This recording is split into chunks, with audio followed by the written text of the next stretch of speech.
So, hi guys! So, may nagtatanong kung paano ko ba pine-prepare and iniinom yung collagen soup na ginawa ko yesterday. So, ito na nga siya. Nasa food mold siya. Finraise ko siya kagabi.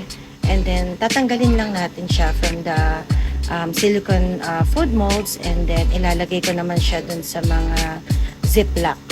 And then, after that, ibabalik ko din naman siya dun sa freezer. So, tinatransfer natin siya sa ziplock para mas makasave tayo ng space. So, ayan, ilalagay na nga natin siya ulit sa freezer. So, nakagawa tayo ng tig 4 ang laman niya. So, 16 days of collagen yan. So, ma-microwave lang natin siya.